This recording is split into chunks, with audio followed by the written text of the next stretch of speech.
berdiri duduk.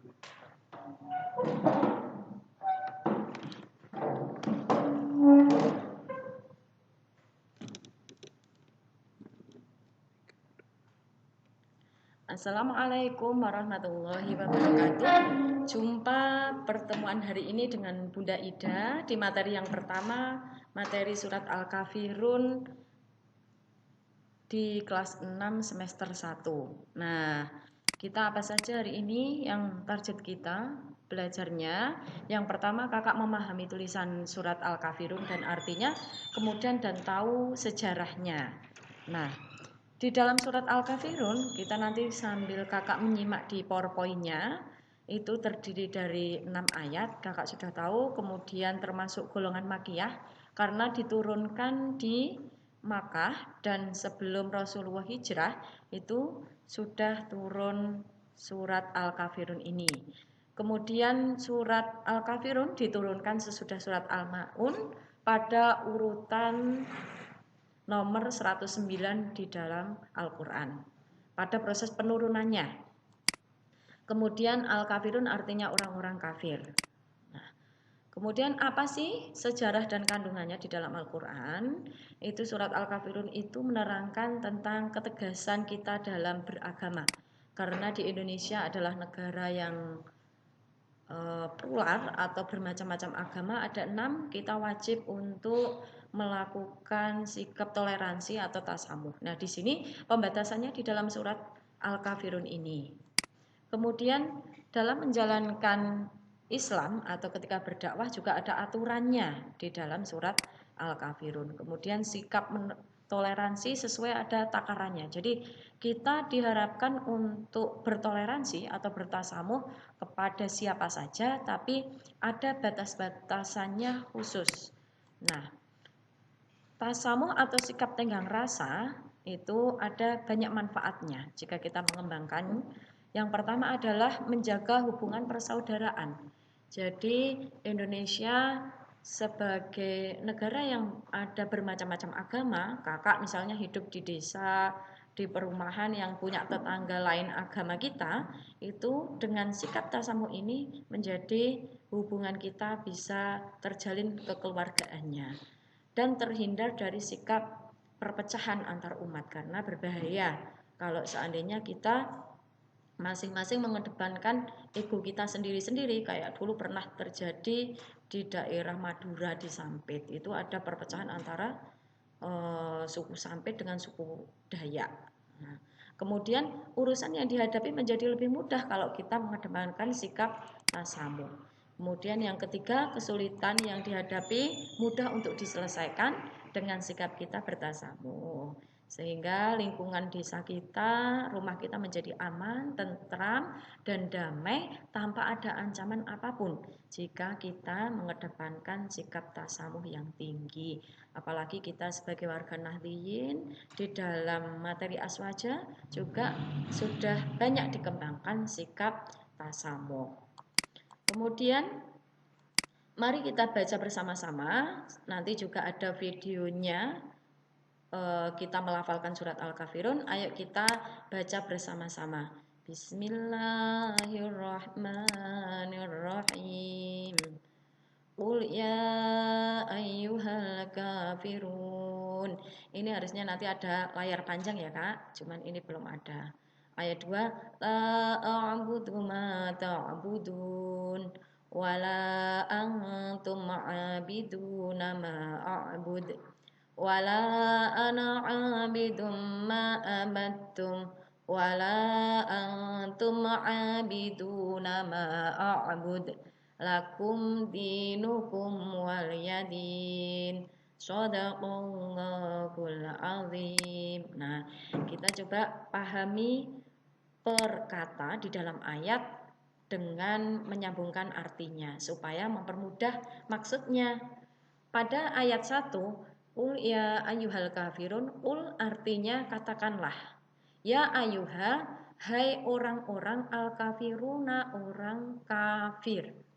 Ya, jadi ini ada alif lamnya. Ini adalah kalau dalam ilmu nahwu termasuk makrifah, ini adalah khusus orang kafir. Kemudian ayat 2, la a'budu ma ta'budun. La artinya tidak. A'budu, aku tidak akan menyembah. Ma ta'budun, apa yang kamu sembah. Kemudian ayat 3, wala antum, dan kamu bukan. La itu bukan. Abiduna, penyembah Tuhan. Ma'abudu, yang aku sembah. Kemudian ayat 4, wala ana, dan aku tidak. Ana itu sayalah tidak. Abidum ma, menjadi penyembah abatum yang kamu sembah. Jadi di sini sudah tegas. Aku tidak pernah menjadi penyembah apa yang kamu sembah. Jadi sendiri-sendiri. Kalau urusan agama itu sendiri-sendiri, jangan dicampur adukkan dengan agama yang lain. Wala antum, dan kamu tidak pernah abiduna, menjadi penyembah. Ma'abudu, Tuhan yang aku sembah. Ma ini ke Tuhan, makna Tuhan. A'budu, aku sembah. Ayat terakhir atau ayat 6, lakum dinukum waliyadin, untukmu agamamu, waliyadin, untukkulah agamaku.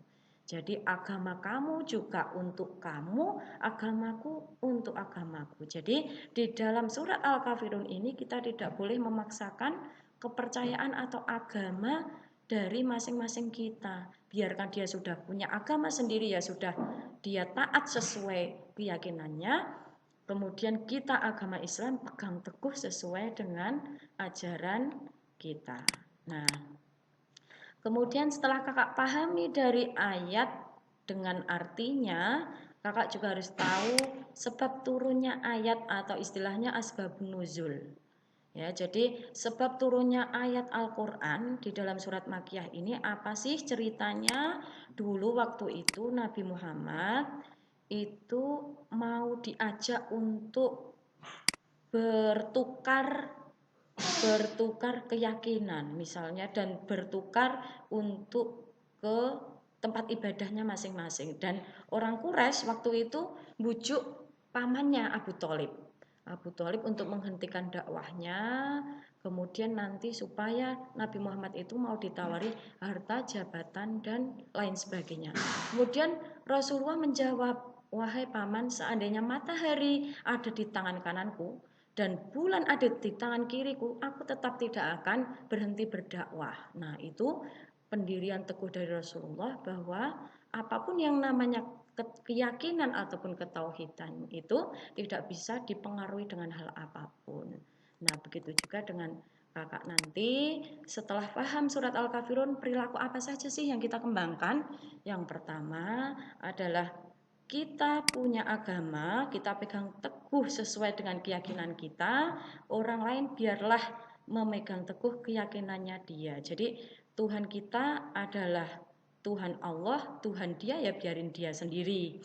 Kemudian kalau kakak itu harus menolak ajakan orang lain, misalnya kakak diajak untuk bermain atau beribadah ke gereja pada hari Natal atau hari rayanya mereka, kemudian mereka nanti akan berganti mengajak ke masjid, itu juga tidak boleh seperti itu. Kemudian setiap muslim kita bersungguh-sungguh agar selama hidup kita meyakini agama kita sehingga kita bisa bertakwa. Antara yang terakhir, umat Islam dengan umat yang lain, kita harus menjaga toleransi dalam hal keibadahan atau keyakinan, jangan sampai dicampur adukkan, tapi dalam hal sosial kemasyarakatan kita bisa bergotong royong, seperti misalkan ada jembatan yang rusak, boleh kita saling membantu. Misalnya ada bersih-bersih desa, boleh kita membantu tanpa memandang agama. Tapi untuk dalam hal misalnya kita ke tempat ibadah, jangan sampai bertukar-tukaran atau saling mengunjungi. Cuman kalau misalnya tempat wisata, kalau kita niatnya hanya berwisata juga boleh, asalkan tidak melakukan ibadah seperti yang mereka lakukan. Mungkin itu saja ya Kak, materi yang bisa Bunda sampaikan. Dan nanti ini Kakak silakan dicatat dari materi PowerPoint yang penting ini yang tidak ada di buku ini. Kemudian nanti setelah itu hafalkan surat Al-Kafirun dan artinya, nanti bisa kirim videonya, nanti linknya akan Bunda sampaikan untuk disampaikan pada pekan depan. Terima kasih. Wassalamualaikum warahmatullahi wabarakatuh.